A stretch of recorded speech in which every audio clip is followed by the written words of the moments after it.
Hello, my name is Bill. His name is Alan.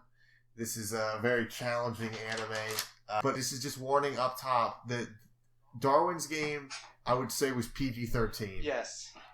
This is not just rated R. This is rated... This is NC-17 material. Triple X. Oh, Triple X? This is Triple BMX. X? This is BM Triple X Racing.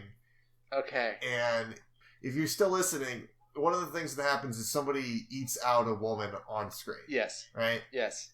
There's rape. There's a lot of rape. Trigger warning, all. Trigger warning, every possible warning. There's violence, there's rape.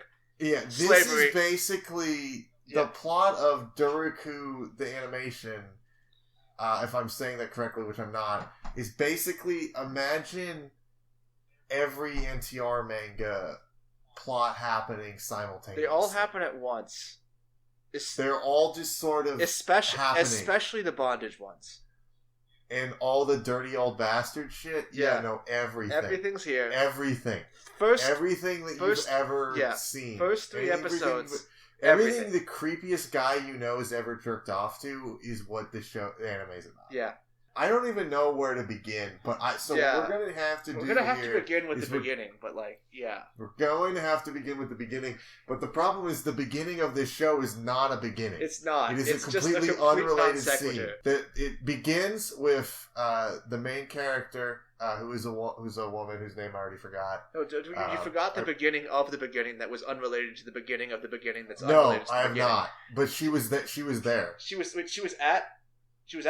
at the bar. Yeah, she was at the bar, and then there's like four people at a table. Card game bar. Yeah, they're at a card game table, and then someone wins. I assume they're playing like that king game that's in Persona 4. I just thought they were going to be like playing poker or blackjack. You can like one of the guys wins, and it's like, oh, you can command her to do anything, just don't do anything weird like kissing. And then he goes, "Have sex with me," and then the girl just robotically says yes. And then we go into the OP, which is like a fairly generic, shitty OP. It's really generic, shitty OP. It doesn't fit with the like show all the at characters. Yeah, all the characters are spoiled again every time. The only thing that's interesting to me is the girl who agrees to have sex with the random dude after he wins a card game is in the OP and ED, but has not appeared in the first 3 episodes. Yes. So then after that, we enter into what we is in the mal description. We were at, was it Backdonald's? We were at Backdonald's. Yes, this is Backdonald's. We went to Backdonald's. Not Wickdonald's, Backdonald's, its main rival.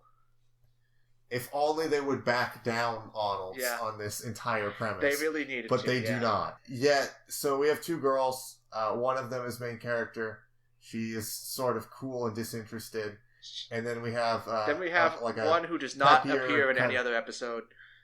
Yeah, this is Intro Girl. Yeah. Intro Girl is like, oh, my boyfriend dumped me for a man. Yeah, so and right off the bat, homophobia. I would say biphobia. Biphobia is where we're... Yeah, biphobia. Homophobia. Potential for homophobia. I will say, though, I don't think it's homophobic if someone steals your man if you're mad at them regardless of gender. Yeah. But they do kind of frame it in a weird way. They frame it that it's worse that it's a guy, which is why it's biphobia. Yeah, it's not great. Yeah. And so the main character is apparently interested in this and wants to meet the boyfriend. Yes. And the ex-boyfriend and his new boyfriend. Yes. And they agree to it. They agree to this. Which is insane It's to utterly me. insane. It's like, at best, they're gonna, like, yell at you. At worst, they're gonna physically beat you up. Why would you meet your ex-girlfriend's friend to justify your breakup? Yeah. This makes very little sense. It makes no sense. But we're not done making little sense.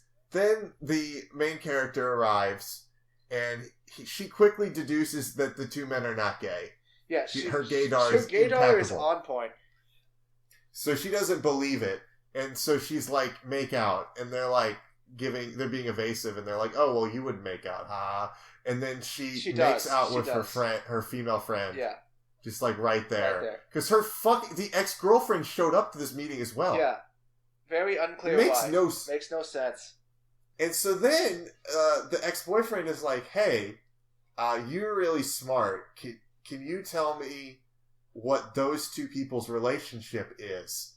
And then the main character quickly deduces that they met online, and now they're not like one of them is not as into the one as the other one is. Yeah, which is very easy to tell because they clearly are both dressed for a date, and one of them is fat and ugly. Yes. It's like, I could have figured I could have figured out that she was upset with her blind date. Did you seriously, like, is it father-daughter? Is it, if you have to ask whether it's father-daughter, or it's not a dating, good date. It's not dating. Yeah. The father-daughter one is almost the only thing that makes sense, but they were clearly on a date. Yeah. You don't take your daughter to a bar. Yeah.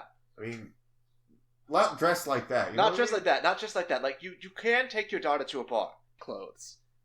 Yeah, no, it's very clearly a date. This is not hard to figure out. And I think he had a fedora. He had a fedora. Yeah. He's basically like the most generic fat, ugly bastard you can imagine. And so then this impresses the ex-boyfriend. Ex-boyfriend's like, main character, you're very smart. I will tell you what's going on, but you alone. You alone. Which is such a dick move. And then the insane thing to me is he doesn't tell her then. They decide to meet tomorrow at 2, which is crazy. In a boat. In a boat. In a boat, too. In a boat. In a boat. In one of those like little lovey-dovey fucking... What is going on in this? Because then we flash over to the car, to a car. The car is rocking, and I immediately assumed sexual intercourse was happening. We will come back to this. Do we have to wait to this? Well, wasn't that in the next? Can we handle this? Can we handle this now? Was that in the next episode or what?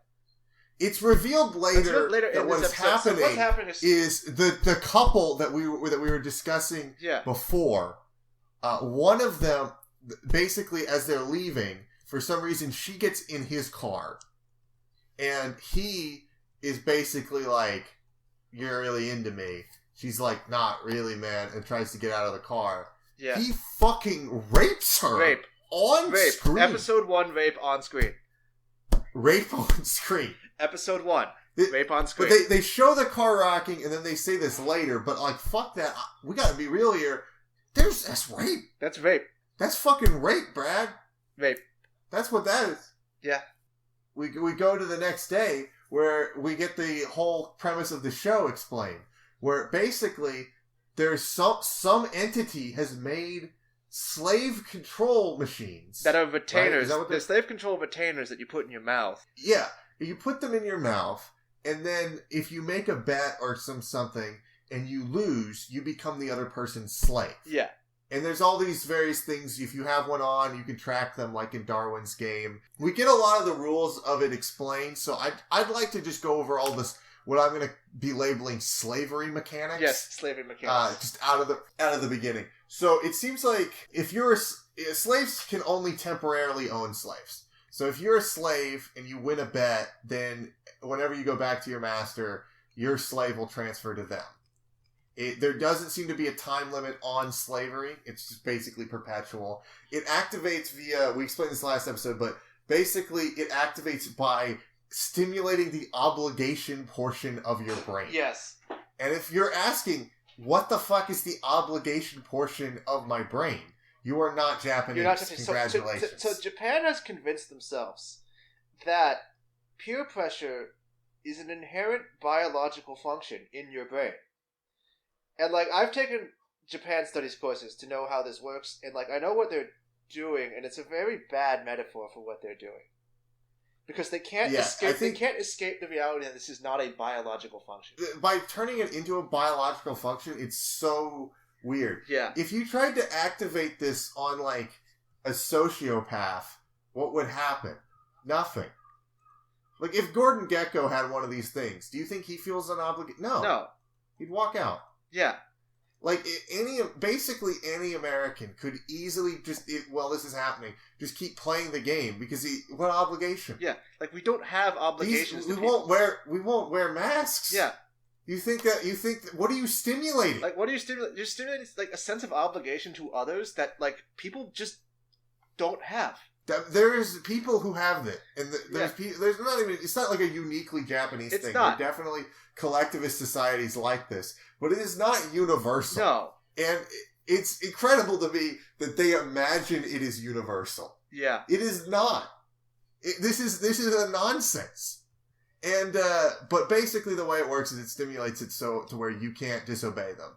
Somehow it prevents you from giving commands that would cause the person to die. Like, if you're a master, you can't command your slave to die.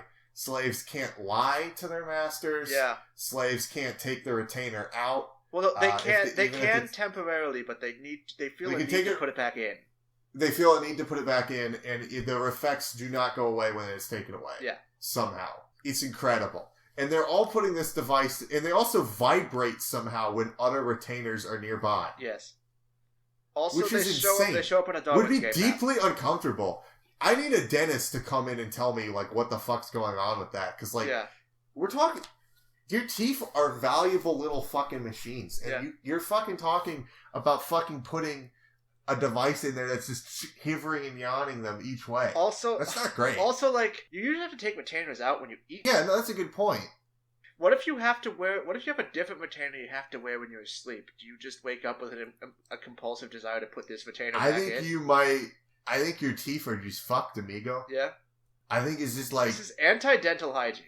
I have very little respect for orthodontists as a profession. They basically kind of subsist off of, like, narcissistic beauty standards to sell incredibly painful things. A lot of respect for regular dentists, but orthodontists I don't have a lot of love for. Yeah. But they, at least you can say this about retainers and braces, they don't make you a slave. And I really hope the orthodontists of Japan in this universe are fucking furious about this shit. Yeah. They're just, like, trying to figure out why no one's wearing their fucking retainers anymore. And they, fucking go there and they check the retainers. They are wearing a retainer. They're wearing a different retainer. They're getting retainer NTR'd. Yes. It's ridiculous. The whole premise of this show is based on these, like, little retainer things. And they sort of roll the stuff out slowly. Like, I had questions like, does this work? How does this work? What happens if a slave wins? And they slowly answered most of the slave mechanics. Although, later on, we should say this for later, but I'm just going to get all the slave stuff out of the way. A dog has one. Yeah. And wins the contest. And that's sort of the dramatic end of this, like, series of 3 episodes we watched. Again, this is spoilers up until the end of episode 3. But a dog beats a guy. And so, if the dog is the master, that means they've got to... But, like, dogs can't communicate. Right, so how do you communicate an order if you're a dog? Because it's also shown that the slaves have basically unlimited free will outside of that. Yeah, as long as they're not under outside order, of their they're restraint. just a person. An interesting wrinkle in all this is it does not, and I want you to keep this in mind, when you listen to the show, it does not change their emotions. So they still feel the same way, which is incredibly fucked up. Yeah. But they can't act on their emotions if they're pissed off. No. They cannot. So then he's explaining all this, and he reveals that his grand plan is he wants her to act as insurance in case he gets enslaved, and so that she will free him. Reminder, his only connection to her is that she is a friend of his ex-girlfriend. Yes. And she agrees to it. She has been given vast power over his life. It hasn't come up at all yet, but Jesus fucking Christ. It's quite the commitment. Do you remember what episode we were even on? Because we've covered... We're in episode 1, theoretically. Because we have not ended episode 1. Because we talked about the rape. We didn't talk about the result of the rape. Then, coming back to the rape, to sort of demonstrate how this system works, the young lady who was a victim of sexual assault... I'm sorry, sexual assault survivor. Sexual assault survivor. Does not cope. I mean, I just want to be very clear. This is not... Real life sexual assault is not funny. Yeah, it's not funny. If you get sexually assaulted, police. Call the police. Actually, maybe call, like, a sexual assault helpline, too, because they might be more help with your specific scenario, and they'll tell you what to say to the police. But, like, yeah. Get help. Like, definitely. Get help. Yeah, get help. The one thing listen, and however you gotta deal with that shit, it's traumatic, we're all walking our own path. I'm not here to lecture you. The one thing I am here to say is what you definitely should not do is find a fucking retainer off the dark web that will let you enslave your rapist. Yeah. Because that is what this woman decides to do. She dresses all sexy, goes to his pachinko machines, which is obviously where he is because he's a loser in Japan and they all go to pachinko machines as far as I know. Yeah. And she's like, hey, let's have a gamble. Put this retainer on. And he's like, okay, I guess so. Whatever. Yeah, it makes gambling feel better, apparently, yeah. Okay, cool.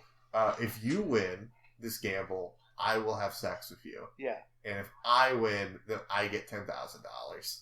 And interestingly, once he realizes that she might just want sex, he instantly calls her a slut in his head. Yes. Which is amazing because he is a rapist. He's a rapist. The lowest form of human life. Yes. And so he agrees to this, and the gamble is very basic. It's who can have the most pachinko machines pachinko balls in an hour.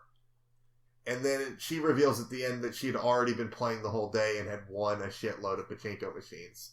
So now he is her slave. Yeah, so she implied that it was within the hour with her statement, whoever can win the most in the hour, to me, would mean you can't do this. But to her, and somehow to him, she can do this. Yeah, she sort of loopholes him. Yeah.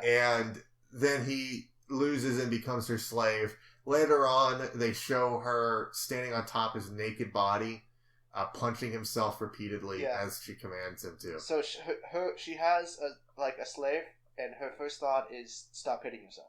Also, by the way, enslaving your rapist, not a good response. I gotta say, because here's a lot of my issues with enslaving your rapist. Is if you enslave your rapist, that's a personal connection to him. Yeah. You can't, you want to get away from the rapist. You want your rapist out of your life. You want your rapist in jail. Cut him out. Cut your rapist out of your life. You go to therapy you want him in not jail, think you want about, him away. You go to therapy to not think about your rapist anymore. Because you get like super PTSD. So she sort of handled this in a deeply unhealthy way. Yes. Like, what does she want from him? Because, like, a lot of it seems to imply that a lot of people are trying to get sex, basically. Yes. So far, no one has been using their slaves for monetary gain yet.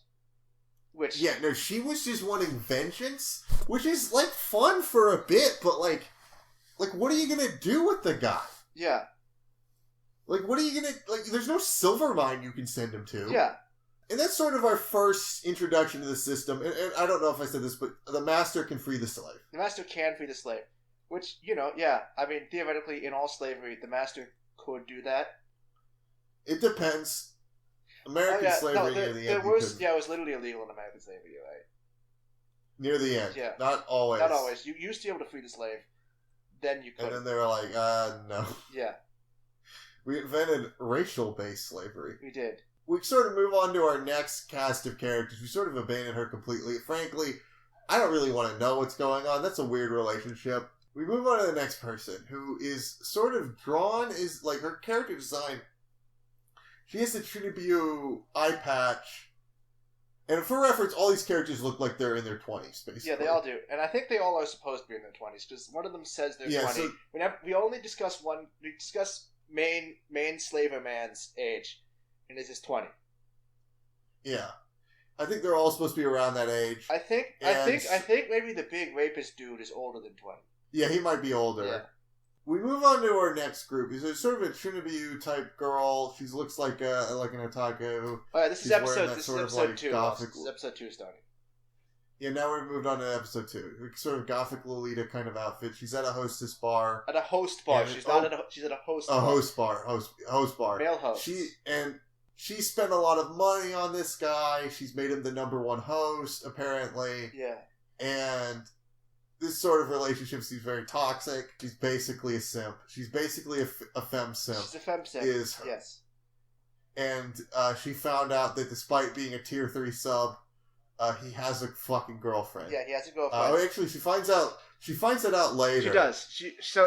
Okay, so the first thing that happens is he tells her to intentionally lose a rock paper scissors match. Yeah. But then she betrays him because she knew about the SCM from the internet. Yes. Which just sort of makes me think, where are they talking about the SCM? Like, what?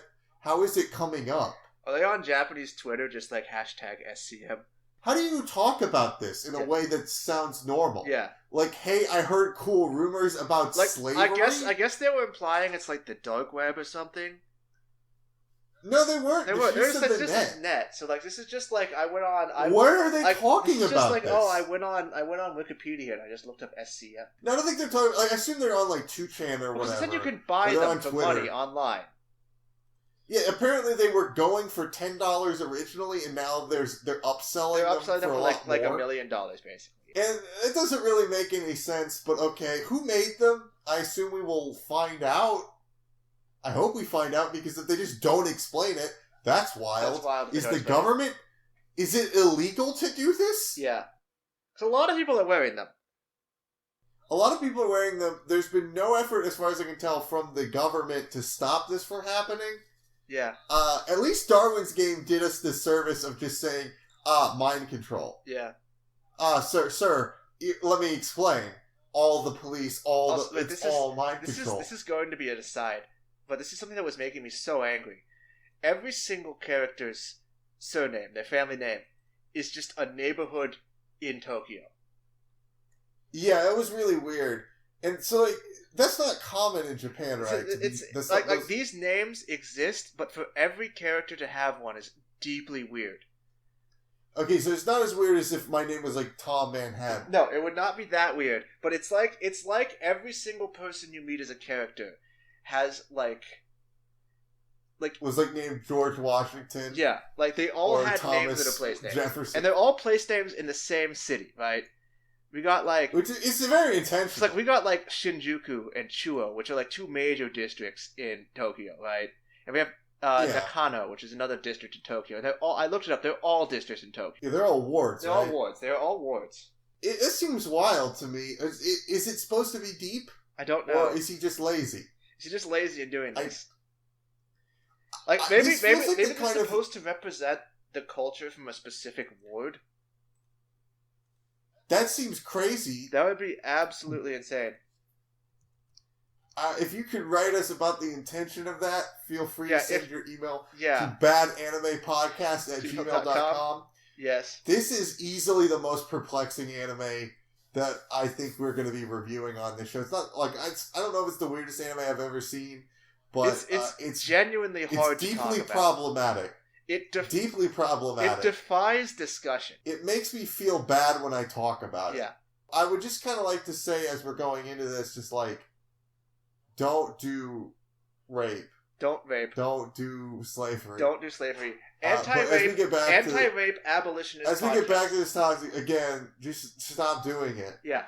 This anime sort of goes some places. And so the girl's found out about it, so she actually wins the thing. Yes. And the guy is like, "Oh no!" The guy fell for the most obvious trap. I don't understand why he didn't think this could happen. Yeah. And then she asks him. She finds out that he doesn't actually love her. I can't believe the man you were paying to say he loved you. Doesn't love you. She's been subbed for months. Yes. She made her the #1 hostess on host on Twitch. It's an unbelievable betrayal in her eyes. She finds out that he has a girlfriend, whose name is Julia. Yes. Which will come up later. It's going to come up later. And don't worry. Then it turns out that basically he just wanted to enslave her to get money out of her. Yeah.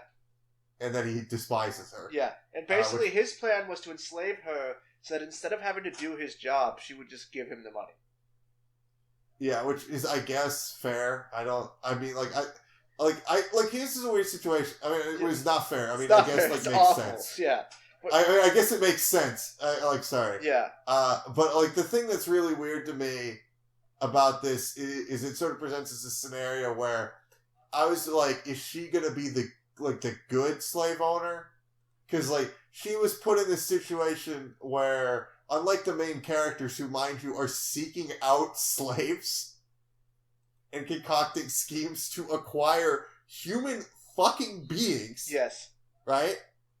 She was sort of put on a life or death situation on the spot. She either had to win or she would be enslaved, right? There was really no other way around this for her to not be a slave. What she could theoretically have done would have won and then just said, I free you. Don't do that. Slavery's bad. Although she did put it on.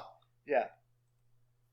But again, I feel like once you're like, I'm gonna enslave you, you can't really, you kind of, again, slavery is still bad and you shouldn't enslave people at all. Yeah. Maybe tell the police. Where are the cops? Where are the cops? The cops were actually in Darwin's game. It's kind of amazing because this entire series is just going to be us screaming for police officers like we're politicians in the middle of like the 1980s. Yeah. Like every single episode is going to be, it's like this like crack epidemic, but for slavery. Yes. We need fucking men on the street. Like we are both on the street both out fucking, here saying Biden crime bill right now. We need a crime bill to stop the anime slavery, folks. Anime slavery, anime death It's gone games. too far. Yeah, like we need cops. We need police. We need cops. Where are the cops? Are they in on it? They must be in on it, but like, cause like just again, like they're just so ineffective. There's no way. Like, there's two. Who made this? But again, we must continue. We must continue on, but we can't stop. We can't stop. There's no we're not breaks. even at the dumbest bit yet. There's no brakes on the train. So then she moves in with him immediately. He has a fairly nice apartment. He does. Actually. I don't know how he affords that on like a host club salary, but he does. He was the #1 host, so yeah. But those guys are notorious for not being paid very well. She was Oh, I'm sorry. I almost skipped the cunnilingus bit. Oh yeah, so there was cunnilingus. Like, yes. On-screen cunnilingus. She's like, I had to work 3 jobs to afford you, which is incredible. That's amazing. And then said that her pussy it worked would have so been hard. easier to just install Tinder. She said her pussy worked hard for him. Yeah, no, so she was prostituting herself. And then she commanded. I assume that's what she meant, but like, there's not a lot of other pussy jobs I can think of. Yeah, but maybe she was just like a stripper. That I have no earthly idea. They never explained what she did, but yeah, it's bad. It was 3 jobs. Yeah, and she worked 3 jobs, and so then he had to perform cunnilingus on it. Then she moves in. He still has his ex-girlfriend shit in his stuff. So she's like, you gotta get rid of that shit. And so he's like, he's not happy with this, but then he does it. Yeah. Our main characters enterprisingly find these 2 idiots do not know about the app where you can see everyone with the thing on, so they're just wandering around with the enslave me thing beacon just broadcasting to everyone. Yes. So our main characters find them at the host club and are like, yo, fucking duel me like they're fucking the Pharaoh from Yu-Gi-Oh! And so then they fucking do.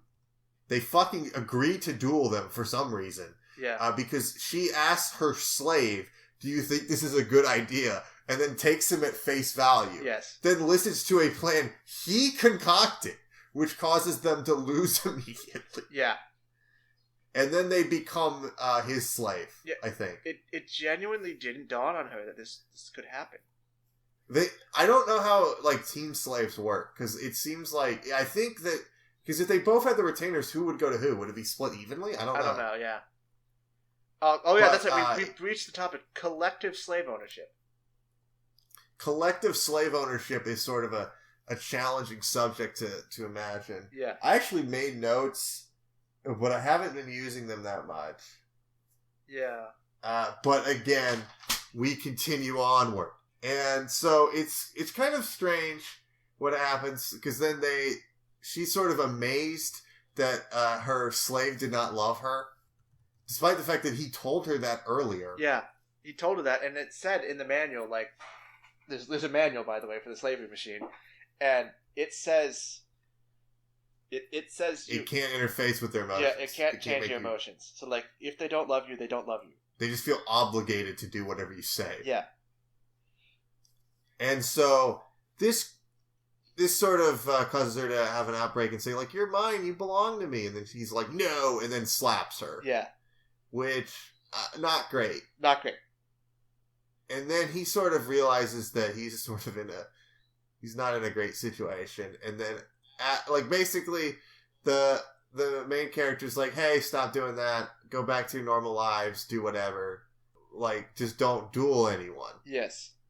So do we go straight to Julia after this? Do we? Wait. Because then afterwards he apologizes to the girl who enslaved him for slapping her. Yes. This is Seiyu. No. We Seiyu. go straight to Julia. Julia's in this episode, so we go straight to Julia. We go straight to fucking Julia. So he's sort of like reminiscing on how he met Julia and how she was a great broad and how he loved her and how she was the thing that brought meaning in his life. And he hated that slavery made him throw out all her things. It's also implied that the whole reason he wanted more money is that he wanted to part of the he feels worse now that he has a real girlfriend. Yeah. About having to suck up to her, I think was sort of the implication. So Julia shows up and she's like, hold my hand forever or you lose. And this guy's a dumbass, so he says, yeah. Yeah. And then she reveals that she's already been enslaved and she just hasn't been wearing the retainer so he wouldn't know. Right. And then he accidentally made a retainer bet, causing him to be enslaved to a slave, where we find out that he has now been enslaved to her master. Also, you can just take slaves. Like, this obligation just transfers completely. Yeah, it transfers completely. He has no obligation to them at all. And then we cut from that, basically, it's sort of like an NTR type situation where she reveals that she's now owned by this character who has some sort of title or something. Yeah. Was it like Cherry Dragon or something? I don't know. know. She's got a tattoo. She's got a tattoo. His name is like Dragon or something. She's got a tattoo of a cherry blossom. Like, very strange. Like, this show is incredibly horny. This, honestly, the bit where she reveals her tattoo was way more horny somehow than the actual sex act. Yes, it was. Like, that, they were like, look, I've been owned. And it's like, oh, this is weird. So if any of this is like your fetish, like, 1, seek therapy. 2, well, buckle up to this show, because I imagine you're going to have a lot better time than we did. Yeah, we had a very bad time. Now, I'm a deeply weird person. Yeah? This show is... No. This show's too weird for you? This show does not do it for me. This show is beyond what anyone should tolerate. Yeah, no, it's definitely a little bit... Like, I'm not here to kink shame, but I am here to say get help. Slavery is not a kink. Not shame. Help.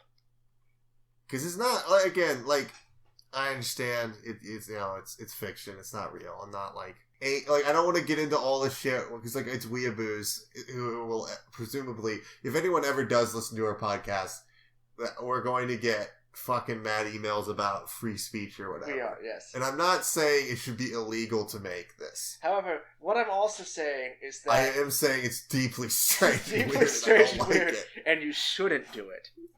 You shouldn't. That's the thing.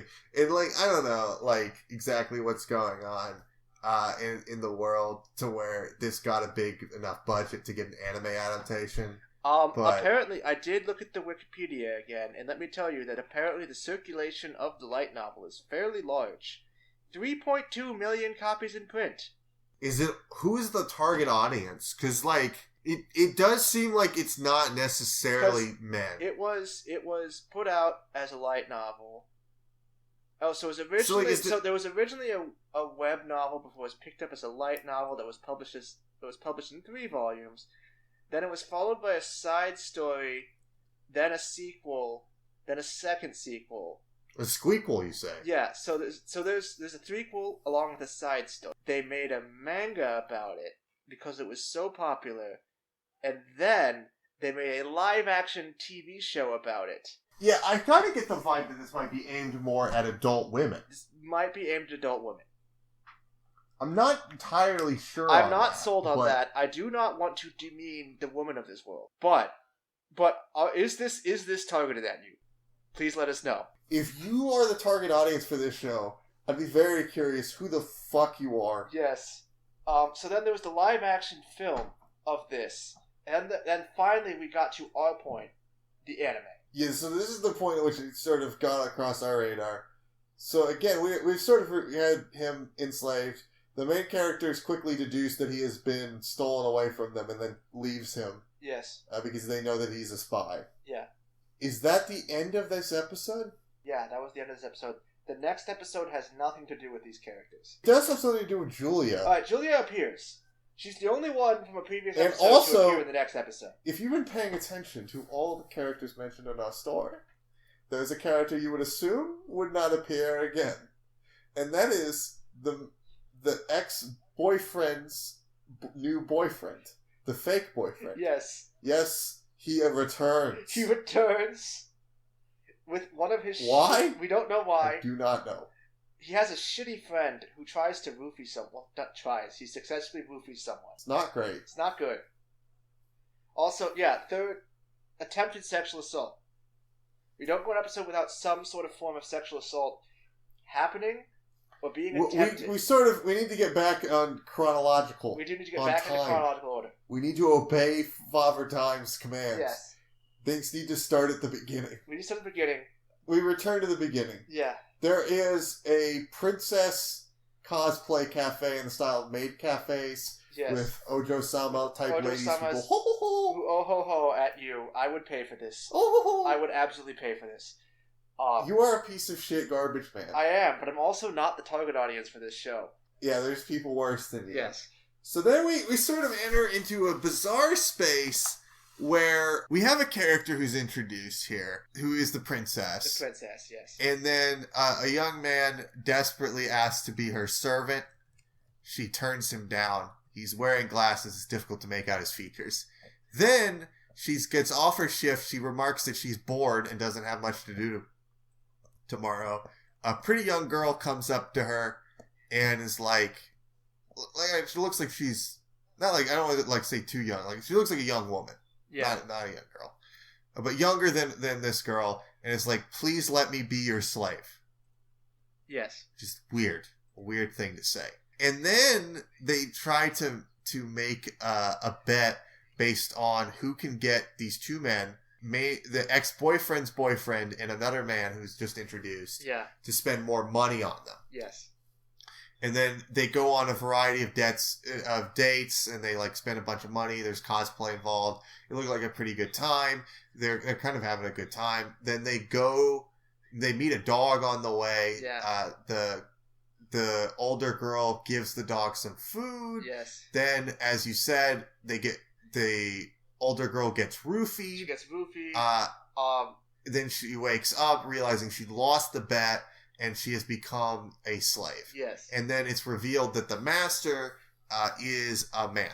Yeah. It seems like that's not like a transgender situation. It's just Japanese cross-dressing. It's just a cross-dressing man. Completely normalized gender role in Japan, not a sign of a transsexual inherently unless they say they are trans. Amazing. So then they are sort of chilling in the park, and I don't think that our young man was going to get up to too much shenanigans, but we'll never fucking know. We'll never know, because Big Man comes. A big scary man shows up, and he's like, "Are you the master?" And he picks up the older girl and just beats the shit out of her. Beats the shit out of her. It's until she agrees that it's a fist fight, and then loses the fist fight. Yeah. And then he thinks that he has enslaved the young cross-dressing boy, but he is not, because the cross-dressing boy was the master. Yes. So he runs away, meets Julia, who's like, "Hey, come with me." Gets in a van. Yeah. With Julia, who has a friend who's like wearing a suit, and he's like, "This is my helper." They're like, "All right, so if we help you rescue her, we win." And the idiot agrees, not knowing what this is going to do. Yeah. And they drive up to rescue the girl, and a dog is going the same dog is just going fucking ballistic on the big guy's nuts, causing him to lose. And that's the climactic end. And that's sort of interesting because if it is a bet, then potentially Julia could lose. If she can't fulfill the obligation, Julia will lose, right? Yeah. And if it's taken as like, "Oh, well, I helped you anyway because I drove you over here, so it still counts," then he'll become a slave as well. But either way, they're both the girl and the big muscular man are going to be enslaved to a dog. Yeah, and also unless the dog has a master. The only way to unenslave them from the dog would be for the dog to verbally say they are no longer enslaved, and it's a dog. Yeah, I don't understand how a dog can understand the concept of losing. Yeah. I don't understand how a dog can agree to a bet. Unless it's a very smart dog. Yeah. Like, Jesus fucking Christ. This whole dog business has entered... Do dogs have an obligation portion of their brain? I guess. Oh, and the one thing that we have not mentioned is the main characters know that the person who now owns Julia is a serial torturer, and they look at basically some nudes of Julia online getting tortured, which is not great. So basically, he's like been torturing people. Julia seems super fucking into him, though. Julia seems to think he's the fucking bee's fucking knees. Yeah. And so that's sort of a strange thing. I am amazed that we did manage to get through this as quickly as we did. Yeah, we going into this, I was so concerned about how we were going to talk about this. Yeah, because we thought it was either going to be really short or really, really long. And it still might be long. It might be long. I don't know know we're if not done, but like also like I. That's it. Like that's the end of the show. Like that's the end of the 3 episodes. We don't actually have a lot of discussion because this show is a lot. Yeah, we did kind of cover a lot of it. I don't know. Again, if you have any emails, feel free to send them to badanimepodcast@gmail.com. Yeah. We are planning on watching episodes 4 through 6 within the next week. Yes.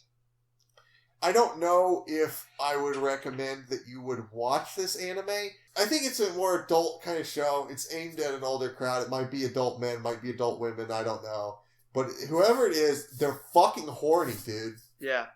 They are incredibly horny. They're real horny. And I don't really know where this show is going. It's sort of it had an ensemble kind of cast so far.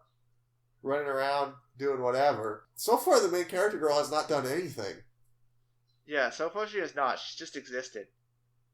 I assume the big climactic battle will be with the guy who owns Julia. Yeah, the guy we haven't seen yet who owns Julia. Yeah, no, it's been wild. Yeah, it's been looking it's been forward to being done with this show, but that requires us to watch this show. Yeah. If you have any suggestions for what anime we should watch, feel free to send them to badanimepodcast@gmail.com. Ironically, one of our requirements is that it is interesting beyond just being horny. Yeah. Which, is this interesting beyond horny? I mean, it's definitely a lot going on. There's a lot going on here. It's a lot of horny, but also the slavery. Slavery is bad. Slavery is bad. Abolitionist podcast. Slavery was not a choice. If Kanye is listening, slavery is not a choice. Kanye, you were wrong. Kanye, you're wrong. And fucking Jesus is King is a shitty fucking album. Yeah. You haven't had like a good album since Yeezus. Life of Pablo is not good. Closing, fuck slavery, fuck anime, and fuck you. Yeah, fuck you. Also, don't rape people. Don't rape people. Do not rape people. We're signing off now.